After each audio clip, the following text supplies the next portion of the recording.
우리 마태복음 3장 1절로 12절까지의 말씀을 보도록 하겠습니다.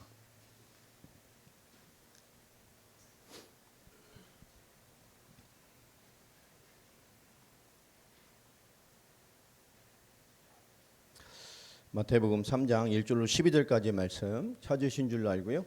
우리가 한 절씩 교독하겠습니다. 그때 세례 요한이 이르러 유대 광야에서 전파하여 말하되 그는 선지자 이사야를 통하여 말씀하신 자라 일렀으되 광야에 외치는 자의 소리가 있어 이르되 너희는 주의 길을 준비하라 그가 오실 길을 곧게 하라 하였느니라.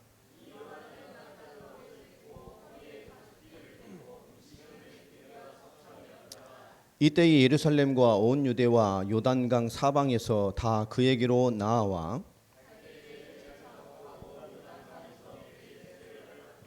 요한이 많은 바리새인들과 사두개인들이 세례 베푸는 대로 오는 것을 보고 이르되 독사의 자식들아 누가 너희를 가리켜 임박한 진노를 피하라 하더냐. 속으로 아브라함이 우리 조상이라고 생각하지 말라. 내가 너희에게 이르노니 하나님이 능히 이 돌들로도 아브라함의 자손이 되게 하시리라.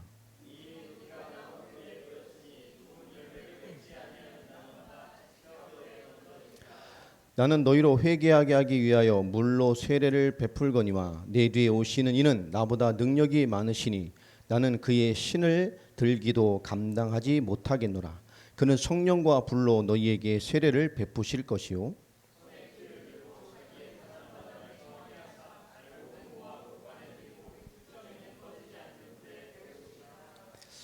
아멘. 우리 마태복음을 지금 쭉 지나오면서 전체적인 말씀들을 또 서론들을 기억하시면서 늘 말씀을 잘 이해하셔야 합니다. 예수님께서 아브라함과 다윗 하나님의 부르심을 통해서 하나님 나라의 예표였던 그 다윗의 완벽한 그 하나님 나라의 예표인 다윗을 중심으로 하나님 나라의 성취 왕으로 오신 예수에 대한 하나님의 인도를 설명하는 것이 1장이었습니다. 또 우리 2장을 결국 뭐죠? 그 모든 하나님 이 땅에 오심과 올 수밖에 없었던 모든 배경들이 결국 구약 전체의 하나님의 말씀의 성취였음을 우리 지난주 말씀을 통해 보았습니다. 우리가 단순히 신앙생활을 하고 단순히 현상을 보지만 결국 하나님은 우리의 모든 것에 관여하고 계시고 우리의 모든 것에 하나님으로서 한 번도 실수 없이 멈춤 없이 이 만물 위에 역사하고 계십니다. 우리는 하나님 안에 하나님과 함께 오늘의 지금 여기에 신앙생활을 인도받고 있는 것입니다. 특별히 오늘 말씀 제목이 하나님의 언약 안으로 들어오라입니다. 오늘 세례 요한의 이 모습입니다만 이 안엔 우리 신앙생활이 굉장히 중요한 하나님의 부르심과 하나님의 복음을 향한 최고의 비밀이 오늘 3장 안에 들어가 있습니다. 오늘 바로 본문으로 들어가면 오늘 말씀에 이렇게 시작을 합니다. 그때의 세례 요한이 그때라는 것은 그 앞에 무언가가 연결이 돼 있다는 겁니다. 그때가 도대체 뭐냐? 여러분 갈라디아서 4장 4절에 보면 또 이렇게 비슷한 말씀이 있죠. 때가 참에 어떤 때입니까? 하나님이 그의 아들을 보내사 어떻게 보내셨어요? 여자에게서 나게 하시고 무엇 때문에요? 율법 아래서 나게 하시는 것은 그렇죠? 하나님의 율법은 넘는 그들이 오해된 율법의 신앙을 넘는 하나님의 복음과 구원의 역사 그것을 위해 하나님이 그때에 오시는 거예요. 오늘 그때라는 것은 오늘 이 세례 요한 3장의 이 주인공인 세례 요한이 어떤 사람이죠? 예수님과 친척 관계이죠. 그리고 누가 먼저 태어났죠? 세례 요한이 한 6개월 정도 먼저 태어나셨어요. 근데 그의 사명이 어떤 거였죠? 그리스도의 오실 길을 예비하는 광야에 외치는 소리라고 말을 하고 있습니다. 어떤 구약의 마지막 선지자의 모습이기도 하죠. 예수님의 30년의 이 땅의 인간으로서의 삶, 메시아 그리스도의 공생애를 시작하기 전까지 예수님은 드러나셨어요? 안 드러나셨어요? 안 드러나셨습니다. 그 30년의 시간이 준비될 때까지 그 그리스도의 사역이 시작되는 그때까지 누가 앞서서 그 오실 길을 예배하고 있었습니까? 주님 오실 길을 선전하고 있었죠. 그 빛의 역할을 누가 하고 있었습니까? 세례 요한이. 이 그때라는 것은 세례 요한이 그 그리스도의 사역의 시치, 아직 드러나지 않고 감추어 계신 예수님의 때가 시작되며 그 길을 예비하는 그 세례 요한의 그 인생의 길이 뭐 하는 때요? 교차할 때. 이제 세례 요한의 시간표에서 그리스도의 시간표로 바뀌는 그 아주 절묘한 때가 됐다는 것, 그때에 하나님의 역사의 교차점이 됐다는 얘기입니다. 어디서 있었지요? 유대 광야에서 전파하며. 여러분, 광야 그러면 어떤 느낌이 들어요? 들어보면 맞죠? 가서는 안 봤잖아요. 저는 가서 봤으니까. 뭐 아무것도 없어요. 그냥 들판이고 동산이고 누런 모래하고 돌밖에 없어요. 광야 그러면 어떤 느낌이 듭니까? 뭐 거칠고 메마르고, 찬양이 뭐 광야를 향하여. 근데 광야를 향해 가는 사람 아무도 없어. 광야에 서 있네. 거기 있기 싫잖아. 그죠? 물이 흐르는 풍요로운 초장에 있고 싶지. 광야 그럼 뭐죠? 거칠고 투박하고 와일드하고 막 뭐 그런 거예요. 뭐 즐겁고 누리기보다는 막 이사이팅하고 막 이런 거잖아요. 그러니까 이 광야에서 전파하며, 이게 세례 요한의 이미지란 말이에요. 이게 여러분, 세례 요한 그러면 세례 요한을 성경에서 늘 나올 때마다 구약의 어떤 사람과 같다라고 계속 얘기를 하죠. 그게 누굽니까? 그죠, 엘리야죠. 엘리야 같은 광야에 외치는 소리. 세례 요한을 구약의 엘리야로 계속 연결을 시키고 그렇게 말을 합니다. 근데 이 세례 요한과 이 엘리야 도대체 뭐가 왜 그런가? 이게 첫 번째 뭐냐면 이 두 사람이 첫 번째로 광야를 인생의 배경으로 하고 있었어요. 거친 환경죠, 거친 삶을 살았어요. 그리고 두 번째가 뭐냐면 이 두 인물의 특징이 뭐냐? 성경에 전조가 없이 갑자기 등장합니다. 배경 설명이 없어요.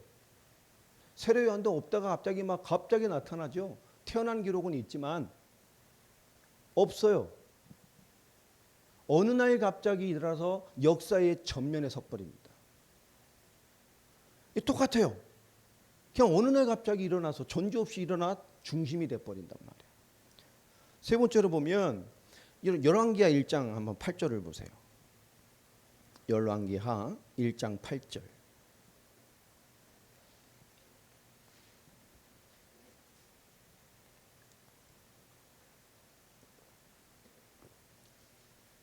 하셨나요? 예, 한번 읽어볼까요? 읽어보세요. 시작.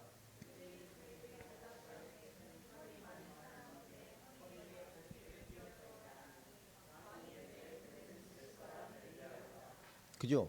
그 모습만 설명해도 누군지를 알 만큼. 근데 여러분, 우리 마태복음 3장 4절을 한번 보세요.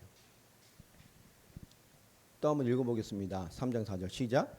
이 요한은 낙타 털옷을 입고 허리에 가죽띠를 띠고 음식은 메뚜기와 석청이. 누구랑 똑같아요? 엘리야하고 똑같아요.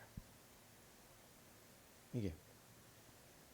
또 네 번째로 뭐죠? 광야에서 뭐 있느냐? 이 쿰란 공동체죠. 쿰란에 있는 광야의 공동체입니다.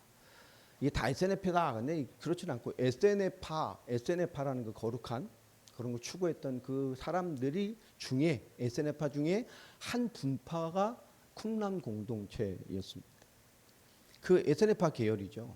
이들은 철저하게 율법 중심으로 율법을 준수하는 걸 넘어서 하나님의 말씀이 삶되게 하는 수도적인 삶, 어떤 경건한 삶 자체를 구별되게 살고자 하는, 추구했던 말씀대로 살고자 하는 사람들의 어떤 공동체였어요.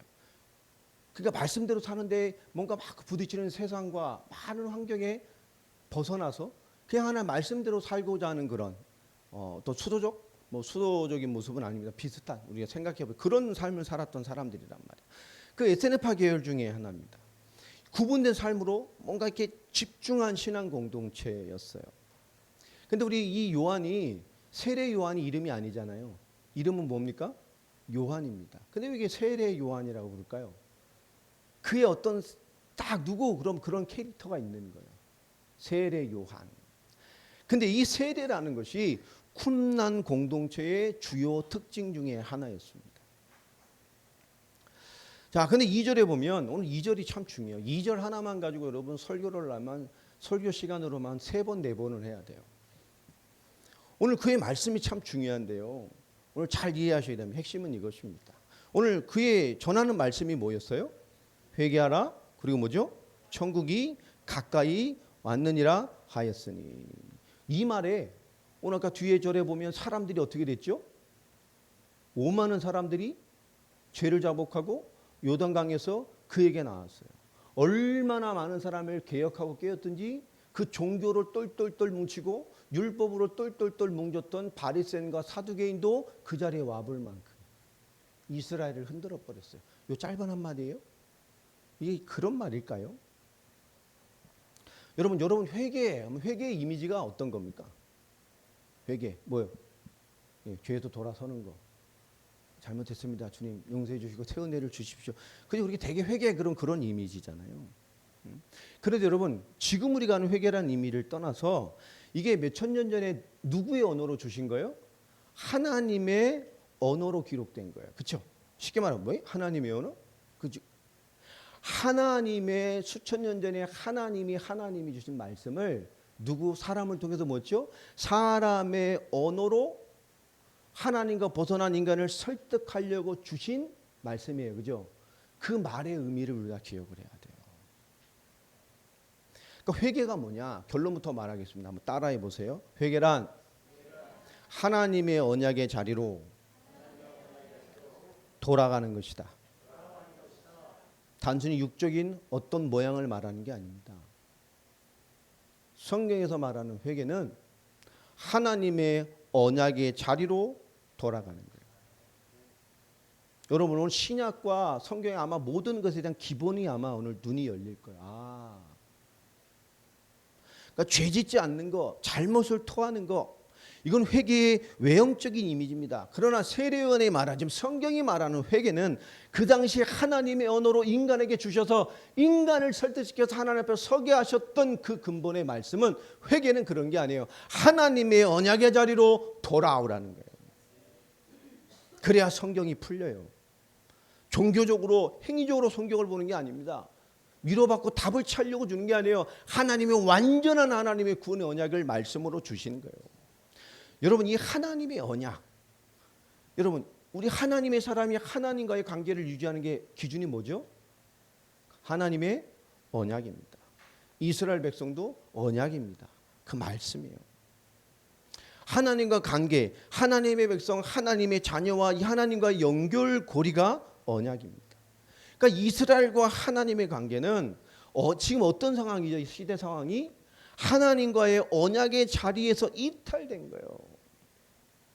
하나님을 믿고 있지만 안 믿는 사람이 얼마나 많습니까? 이 당시 구약 전체가 그렇잖아요. 하나님을 안 믿어본 적이 없어요. 이스라엘은 지금까지도 하나님 믿어요. 그러나 하나님 말씀을 성경의 기준으로 보면 안 믿었잖아요. 전부 불신앙의 기록입니다. 그러함에도 끊임없이 하나님은 말씀을 주시고 시대마다 말씀을 주셔서 끌고 오셨어요. 제가 말라기 강의할 때 얘기했잖아요. 토라, 모세 오경 하나 하면 끝났어요. 거긴 모든 답이 다 있어요. 인간이 또 실패하니까 그 시대에 또 말씀을 주시고 또 실패하니까 또 말씀을 주시고 또 실패하니까 말씀을 주시고 그러다 보니까 성경이 들어 어디까지 왔어요? 말라기까지 왔어요.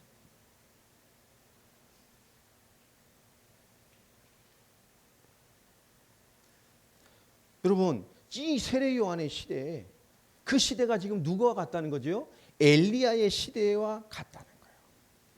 엘리야 시대가 어떤 시대였습니까? 혼돈과 우상 숭배와 그 모든 하나님의 죄악과 이중된 삶이 이스라엘 전체를 지배했던 시대잖아요. 근데 예수님 오실 때도 뭐요? 똑같았어요. 혼돈과 우상 숭배와 하나님의 근본은 못 누리면서 종교행위 율법주의에 똘똘 율법도 아니죠. 율법이었다면 진짜 율법에 성공했다면 복음을 알게 될 것이고 하나님 바라봤을 때 텐대 율법주의였단 말이에요. 신비는 좋은 거예요. 하나님이 신비하잖아요. 우리가 구원받은 게 신비잖아요. 이런 신비가 어디 있어요? 하나님이 나와 함께하는 게 이런 신비가 어디 있어요?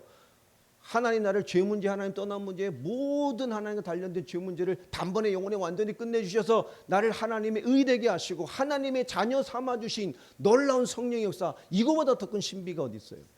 그것이 개인화되는 게 신비주의입니다. 그럼 망한 거예요. 여러분 마태복음 6장 9절 10절에 예수님이 주기도문이 바로 뒤에 있으니까 한번 봐요. 자, 하나님께서 그렇게 예수님께서 기도를 가르쳐 주십시오라고 하니까 그렇게 가르쳐 주신 기도잖아요. 그러면 9절 한번 읽어볼까요? 시작. 그러므로 너희는 이렇게 기도하라. 하늘에 계신 우리 아버지요, 이름이 거룩히 여김을 받으시오며. 10절 읽어보세요. 시작. 나라가 임하시오며 뜻이 하늘에서 이루어진 것 같이 땅에서도 이루어지리라. 아멘이죠. 하나님의 나라가 임하기를 원해요. 그것을 위한 하나님의 모든 뜻. 하늘은 하나님의 영역은 변질이 없어요. 창세전부터 영원까지. 하나님의 뜻을 돌이킬 수 없어요. 변질이 없어요. 그 뜻을 지금도 이루시길 원해요. 그 나라가 임하기를 원하신단 말이에요. 그런데 그 하늘의 뜻이 어디에 이루어지도록? 땅에서도. 그러면 하나님의 나라가 어디에 실현돼야 된다는 거예요? 땅에서요. 분명히 예수님 우리에게 가르쳐 주셨어요. 하나님의 나라가 우리의 삶의 영역, 이 땅에 실현돼야 돼. 이게 무너졌어요. 인간의 나라가 됐어요. 죄의 나라가 되고, 사단의 나라가 되고, 문화의 나라가 되고, 종교의 나라가 되고, 학식과 지식과 과학의 나라가 되고. 오늘날 많은 현대 그리스도인, 그 예수님 당시에도 많은 사람은 하나님의 나라, 이것이 이 땅에 우리의 삶에 실현돼야 된다고 말씀하고 있는데, 지금도 많은 이분법적 구조를 너무 깊게 가지고 있잖아요. 하나님의 영역, 이 성스러운 영역과 세상의 영역, 이 우리가 말하는 세속적인 영역을 우리가 너무 깊게 구분하고 있는 사이가 시대가 돼버렸어요. 여러분 그렇지 않습니까? 교회 와서 하나님께 통하고 주님 바라보지만 삶에서는 하나님 바라봄에 대한 것이 뭔가가 무너지는 사람들이 많아요. 우리가 성속에 대한 개념이 너무 이중적이 되어지고 구분된 시대가 됐단 말이에요. 우리가 교회에 와서 헌신하고 예배하고 모임하고 양육하고, 여러분 이것만 하나님의 영역이 아닙니다. 오늘 성경은 분명히 얘기합니다. 하나님의 영역은 우리의 직장도 하나님의 영역이어야 돼요. 우리의 가정도, 우리의 사업 현장도 하나님의 나라가 임해야 돼요.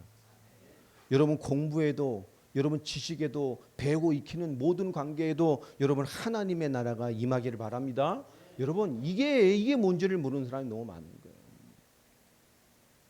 쉽게 말하면 뭐라고 설명해야 돼? 그 당시에 유대의 대화법이 있어요.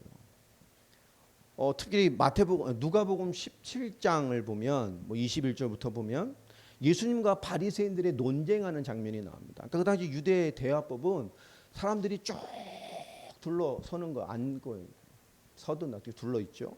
그러면 그 대화를 주장하고 인도하는 어떤 주제 제기를 한 사람과 그 사람을 어떤 설전을 치는 대화하는 사람들이 중간에서 일어나서 많은 사람이 둘러싸인데 중앙에 서서 토론하는 문화입니다.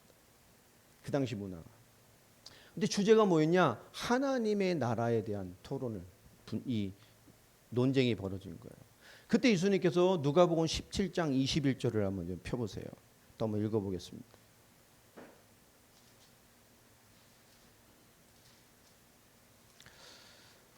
누가복음 17장 21절.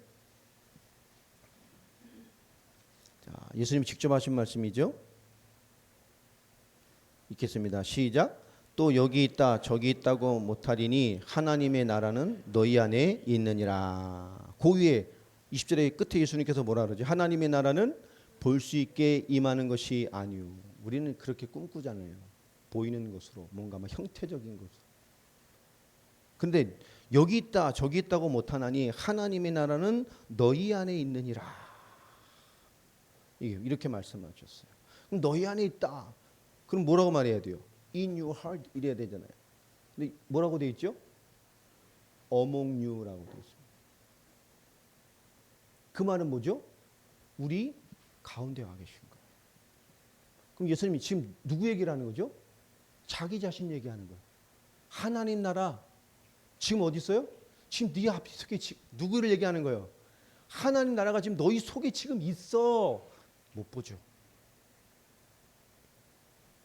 너희 안에 있다는 거예요. 너희 가운데 있다는 거예요. 예수님 자신이 그걸 설명하는 거란 말이에요. 하나님의 나라. 다시 말하면 예수님은 하나님 나라의 주체로서 예수님은 이미 우리 가운데 와 계십니다. 아멘.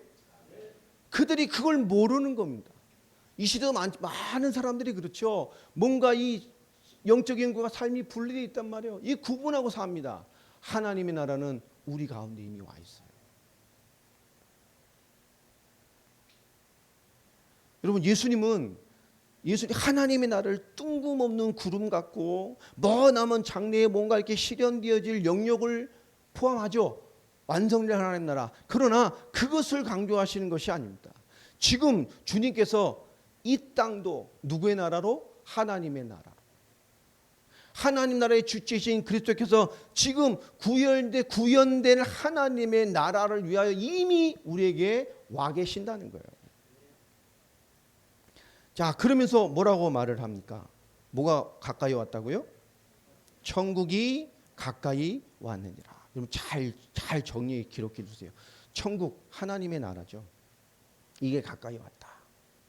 거의 다 왔어. 야, 다 됐어. 이런 의미가 아닙니다.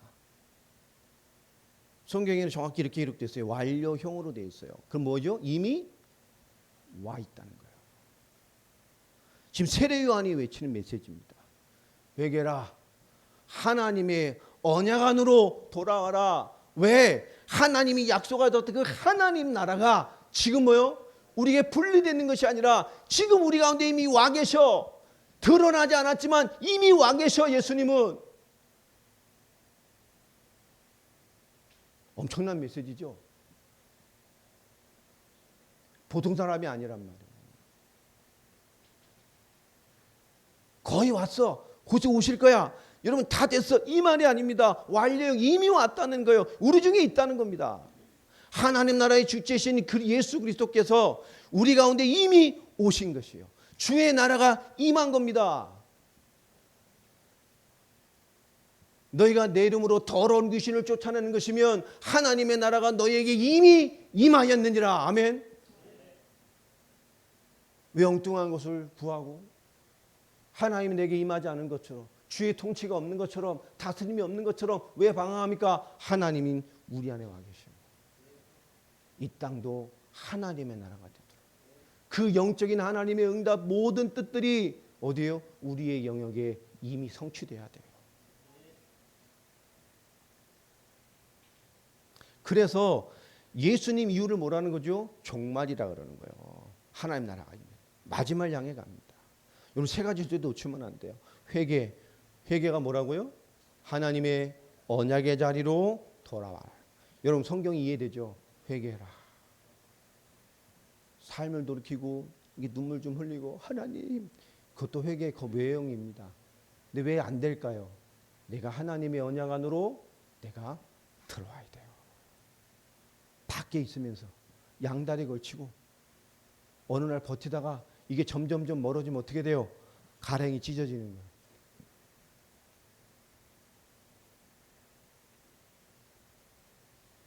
언약 안으로. 천국, 하나님의 나라. 그것은 막연한 나라가 아니다. 어느 날 실현되고 희미한 나라가 아니라는 거예요. 그 나라는 어디에 있는 거예요? 우리 안에 마땅히 지금 있어야 될 사실이다. 그 말입니다. 언약의 자리로 와 있어야 보이는 거예요. 그리고 말합니다. 그것은 지금 가까이에 왔다는 거예요. 그 말이 뭐라고요? 이미 성취됐다는 거예요.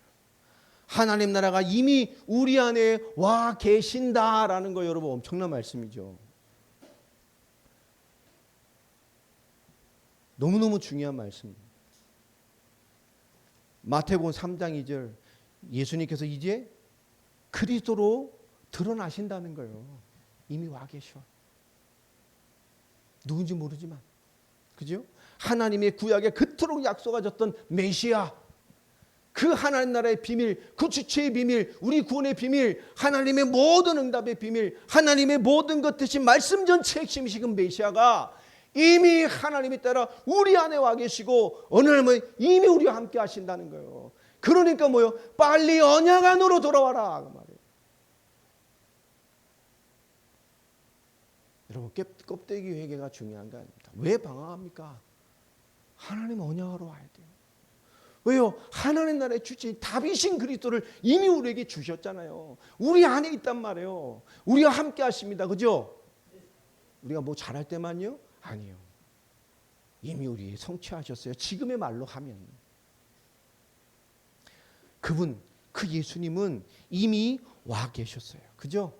30년 전에. 곧 그분이 메시아, 그리스도의 그 사역, 그 약속을 이루시기 위하여 임하시고 이제 태동하실 것입니다. 아직 드러나지 않지만 감춰 있지만 이 4장부터 드러나셔요. 그분은 이미 우리 가운데 하나님 나라의 주체이신 그분이 와 계셔요. 자, 마태복음 3장. 그는 선지자 이사야를 통하여 말씀하신 자라 일러스되 광야에 외치는 자의 소리요 주의 길을 준비하라 그가 오실 길을 곧게 할 것이다. 이게 이사야를 통해 하신 말씀이라는데 이사야에서 어디 있는 말씀입니까? 성경 읽고 오셨죠? 예. 그러면 이런 것도 봐야지. 밑에 써 있잖아요. 이사야서 40장 3절이라고. 예. 어디 써 있지? 내 성경 없는데 밑에 있어요. 밑에. 표시되어 있어요. 예. 찾아 빨리 읽어보세요. 제가 말한 얘기는 찾아 읽어보라는 거예요. 이사야서 40장 3절. 자, 찾으셨나요? 이거는 같이 소리를 내서 읽어보겠습니다. 시작.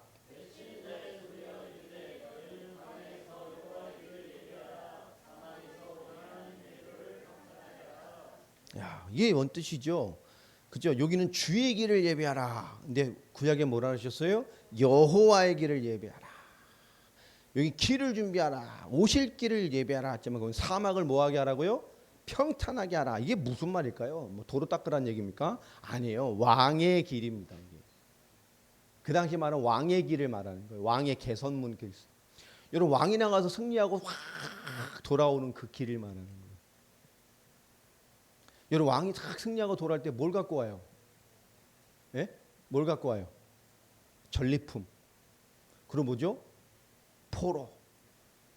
근데 그게 핵심이 아닙니다. 가장 기뻐하는 건 뭐죠? 빼앗긴 백성을 함께 데리고 돌아오는 거예요. 그게 이 백성이 승리한 백성이 진실로 기도하고 있는 거죠. 이스라엘하고 저기 지금 싸우는 거 봐요. 너희를 잡아간 그 테러로 잡아간 포로 내놓으라잖아요. 안 내놓을 때까지 전쟁을 안 멈춰. 그죠? 너희를 다 죽여서라도 안 멈춰. 빼앗긴 자를 데려오는 거예요. 이 말이 무슨 말일까요? 사탄에게 빼앗긴, 사망에 빼앗긴, 원수에게 빼앗긴 내 백성을 구해오는 거란 말이에요. 창세기 14장 16절에 아브라함이 전쟁에 나가서 이기고 돌아올 때 빼앗겼던 자들 다 데리고 돌아왔잖아요. 그 승리의 개선식 같은 거란 말이에요. 왕의 대로를 말하는 것입니다. 빼앗긴 내 백성을 데리고 오는 거예요. 이사야서 40장 3장은 우리의 대장이신 예수 그리스도, 승리의 왕이신 예수 그리스도, 이 예수 그리스도를 설명하고 있는 거예요. 구원의 영원한 승리, 사단과 사망과 죄와 하나님 떠났던 모든 원수됐던 모든 것에 대하여 뭐요? 하나님께로 돌아오는 거룩한 승리를 말하는 겁니다. 잃어버린 하나님의 사람을 회복시키는 참된 승리신 그리스도의 영광을 본 거예요. 이사야가 그 성취를 말하고 있어요. 근데 또 재밌죠. 오늘 4절에 보면 이 요한은 뭐죠? 낙타 토토를 입고 허리에 가죽띠를 띠고 뭘 먹어요? 음식은 메뚜기와 석청. 석청 되게 비싼데 이러면 안 돼요. 옛날에는 안 거예요. 태국이나 동남아 가면 석청 되게 흔해요. 우리나라 올 때 막 10배 뻥튀기 돼서 그렇지. 이 당시는 자연에 있는 거란 말이에요. 이게 쿰란 공동체가 주로 왜 이렇게 살았을까요? 광야에 있다 보니 광야에 뭐가 있겠어요? 그 자연에 있는 거를 얻어 사는 거예요. 자, 그런데 왜 그랬느냐? 레위기 11장으로 넘어가 봅니다. 오늘 성경을 좀 많이 찾아서 죄송하긴 한데 뭐 깊게 설명하려면 너무 많은데 짧게 그냥 핵심만 설명해 보도록 하겠습니다. 레위기 11장 22절. 자, 읽어보세요. 시작. 곧 그중에 메뚜기 종류와 배짱이 종류와 귀뚜라미 종류와 팥종이 종류는 너희가 먹으려니와. 여자분들 싫어하죠? 메뚜기 비슷하고 여러분 여치 비슷하고 뭐 방앗개비 뒷다리 근육 달려가기는 풀벌레 뭐 혐오하고 그러잖아. 와 이게 뭐 이상한 것들 막 여러분 그거 먹고 살아야 돼. 곤충들. 그러니까 이들은 먹고 사는 것까지 뭐 중심을 안 벗어나려고 한 거죠? 말씀이에요. 이들은 광야에서 살면서 언약의 말씀을 따라 그 삶을 유지하는 것조차 말씀대로 살려고 몸부림친 사람들이란 말이에요. 그걸 먹으라는 게 아니고 이게요. 꼭 누구 같죠? 레갑의 후손처럼. 레갑은 또 누구야? 찾아보세요. 레갑의 후손이 참 이 사람이에요.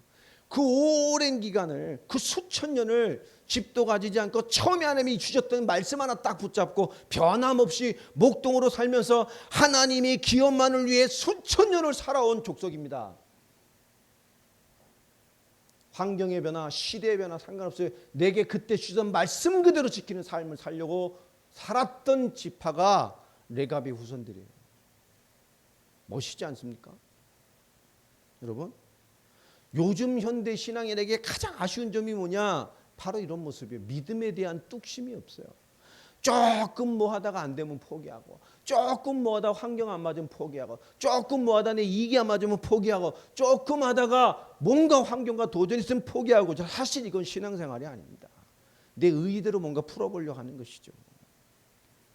여러분, 신앙생활이라는 것은 비가 오나 눈이 오나 보여지나 보여지지 않으나, 그죠? 이것 하나님의 하신 그 약속, 그것 붙들고요, 상관없이 무엇과 이유 없이 내 조건과 상관없이 가는 겁니다. 할렐루야. 내 환경이 좀 불편하면 신앙생활 버릴 거예요? 많은 사람이 가장 멍청한 크리스찬이 뭐냐? 하나님의 말씀과 삶이 부딪히면 하나님을 버려요. 삶에 다급함이 생기면 신앙생활부터 버려요. 신앙생활을 정리해. 다급하면 세상 것 먼저 합니다. 여러분, 좋은 게 아닙니다. 여러분, 이것은 하나님이 하신 약속이야. 아멘? 그럼 뭐죠? 상황과 상관없어요. 시대와 상관없어요. 흐름과 상관없어요. 가는 겁니다. 여러분, 이게 신앙생활이잖아요. 길고 멀어도. 여러분, 이게 크리스찬의 매력이잖아요. 안 그래요? 이게 저렸고 가슴이 있어야 되잖아요. 이게 신앙생활의 매력이란 말이에요. 예수님 반드시 오십니다. 아멘? 십자가벌로 다 승리하셨어요. 아멘. 우리에게 생명 주셨습니다. 언약으로 주님 오실 길을 매지할 저 땅끝 복음화를 완성하시고, 복음이 증거된 후에 다 믿는 게 아닙니다. 땅끝까지 복음이 증거된 후에 얼마 안 남았어요. 말세 중에 극말세입니다. 지금 주님 오셔요. 우린 승리한 자들입니다. 하나님 나라. 지난주에 제가 설명했죠. 주님께서 요한복음 14장에 내 처소를 예비하러 간다. 그게 뭐라고요? 혼인잔치라 그랬죠. 여러분, 성경을 잘 이해해야 돼요. 우린 다 예비된 자들이에요.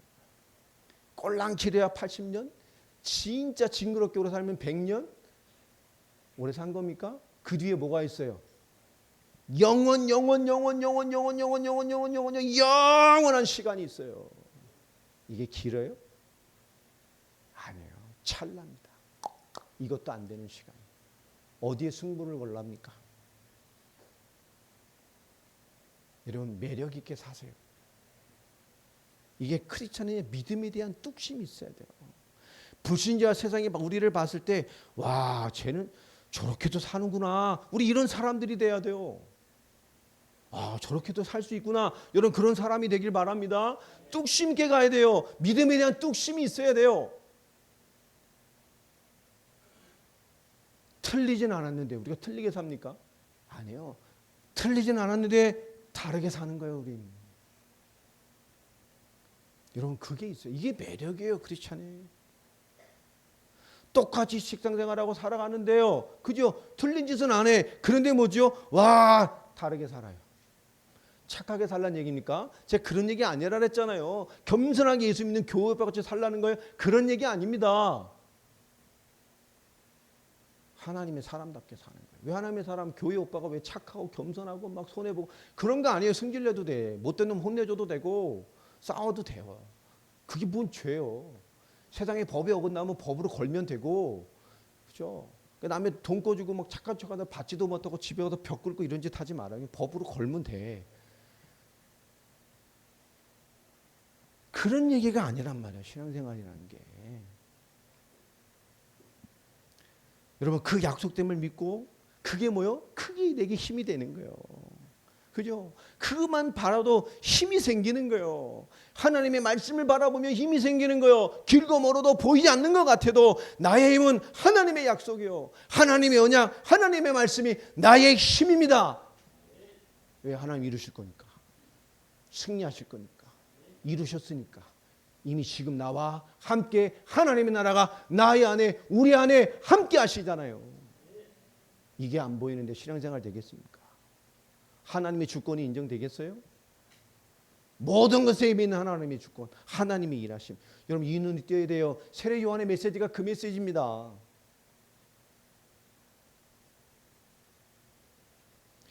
여러분 세례 요한 가죽도 입고 허리띠 두르고 메뚜기 잡아먹고 모습 좀 생각해 보세요. 좀 추접스럽죠. 나이 먹은 사람이 메뚜기 잡으려고 뛰어다니고 막 그런 얘기가 아니잖아요. 검소하게 막 그렇게 막 간신히 그리 살라는 얘기입니까? 그런 얘기가 아니에요. 그런 인간적 교훈 얘기가 아닙니다. 삶의 작은 부분이라도 하나님의 말씀을 따라 살고자 한 거예요.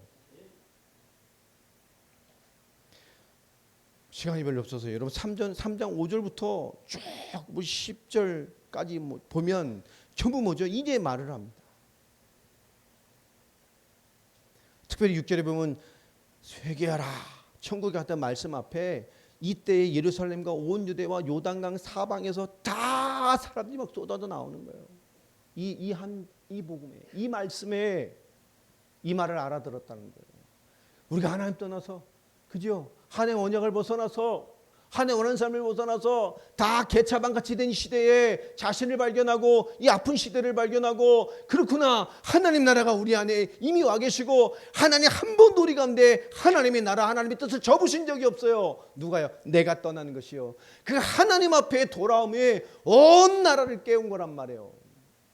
하나님의 언약 안으로 돌아오고자 그게 신앙이 아니라 삶 자체가 되고자 그들은 돌아온 거예요. 여러분 우리가 교회 생활 되면 안 돼요. 삶의 하나님이어야 돼요. 삶의 신앙인이어야 돼요. 삶의 당당한 하나님의 영적인 역사를 가지고 있는 믿음의 사람이어야 돼요.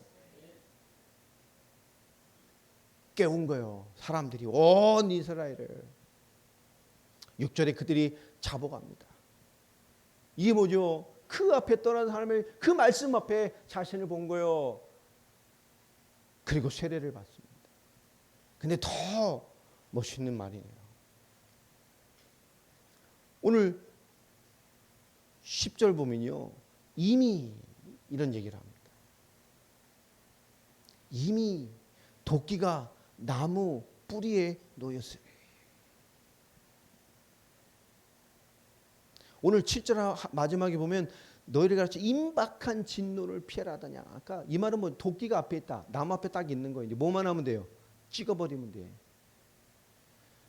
이미 임박한 종말과 심판의 시간표가 와 있다는 거예요. 사탄에 대해요. 세상을 장악하고 불신자를 장악하고 하나님의 때를 막으려고 했던 이 비열한 모든 죄와 저주와 재앙의 근본된 사탄과 그 사탄이 인간을 무너뜨린 그 죄에 대하여 그 재앙에 대하여 그리고 하나님의 말씀으로 하나님과 단절된 모든 것을 찍어버릴 일만 남았다는 겁니다.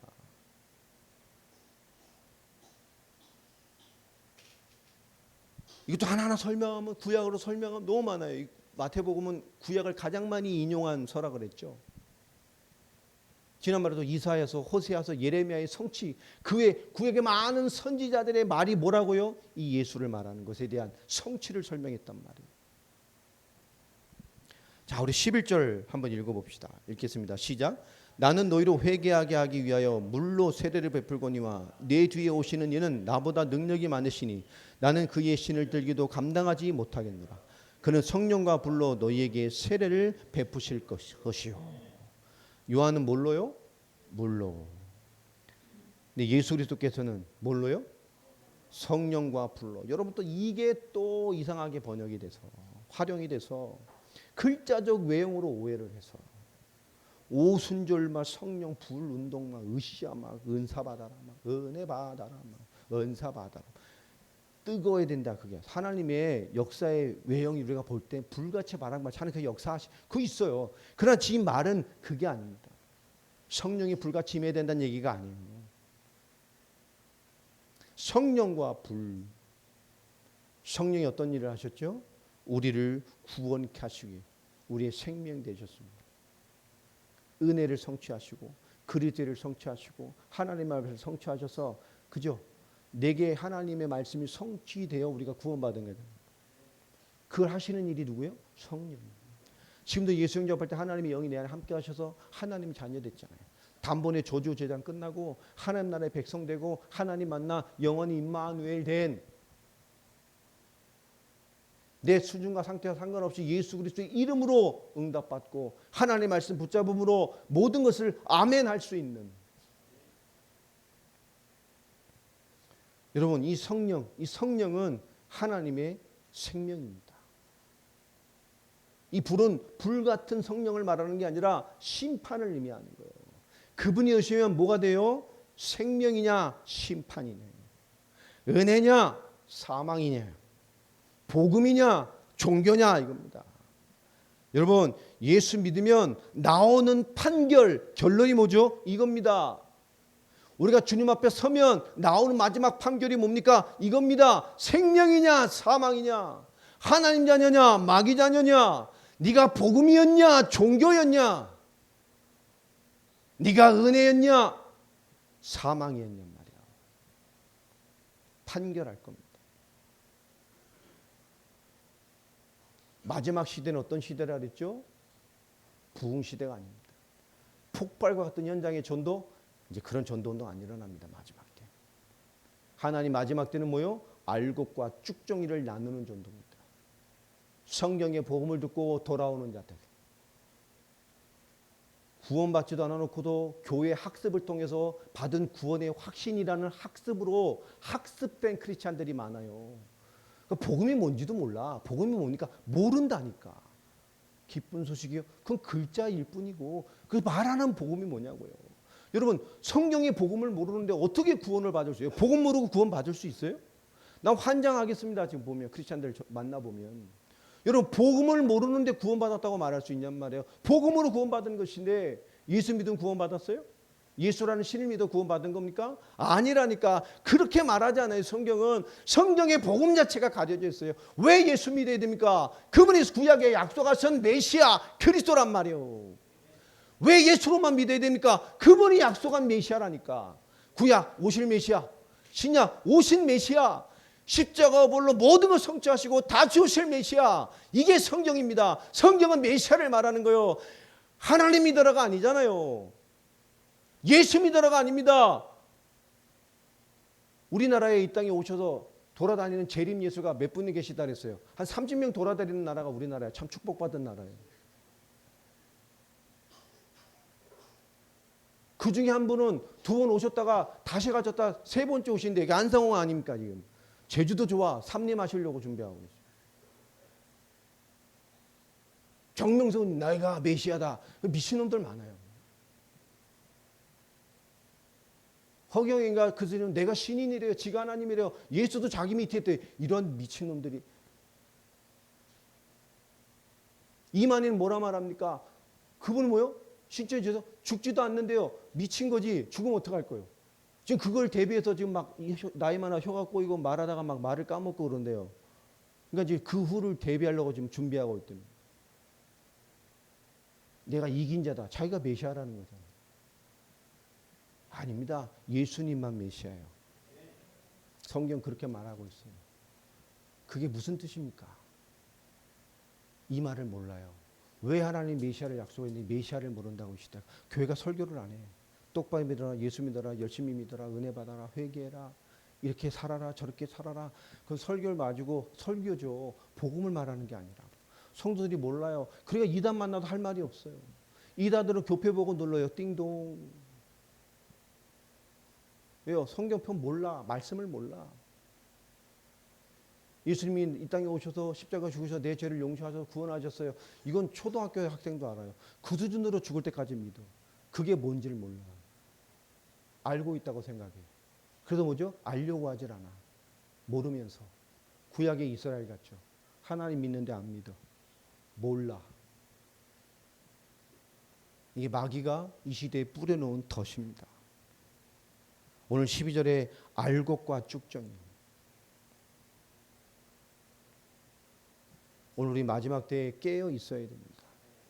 여러분 언약 안으로 들어오시기 바랍니다. 그게 알곡이에요. 교회 와서 아무리 거룩한 고민을 해봐야 그게 구원이 아닙니다. 고민일 뿐이에요. 조금 착하게 살고 올바르게 살아보려고 몸부림 쳐봤자 몸부림일 뿐이요. 그게 구원이고 복음이 아니에요.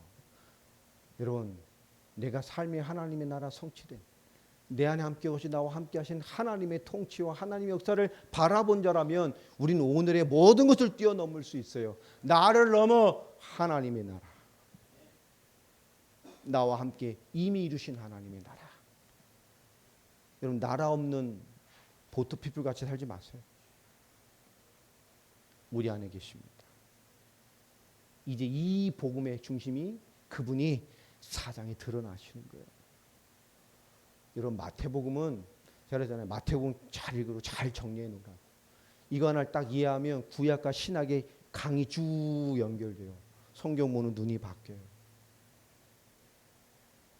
우리 듣는 수준, 말씀의 수준도 높여야 됩니다. 은혜 받고 이런 게 아니에요. 알아야 돼요, 진짜. 오늘 주신 말씀 여러분 쫙 붙드시고 정말 하나님의 언약 안으로 여러분 들어오시기 바랍니다. 그 안에 있는 거예요. 나를 가지고 고민하지 말고 하나님의 언약 안으로 십자가로 모든 것 끝내신 그리스도 안으로. 아멘. 내가 끝내려고 하지 말고. 내가 어떻게 끝내요? 그죠? 어떤 문제가 있어도 그리스도와 복음을 위해 사는데 문제 안 되게 해주는 분이 하나님이셔. 믿음으로 살아요. 삶의 하나님 나라의 비밀을 가진 자. 삶의 하나님 나라의 성취의 비밀을 가진 자.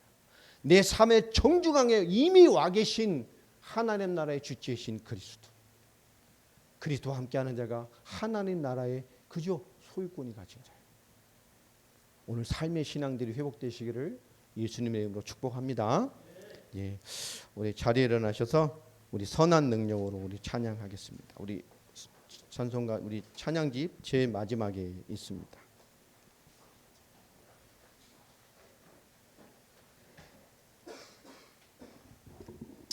52번이네요.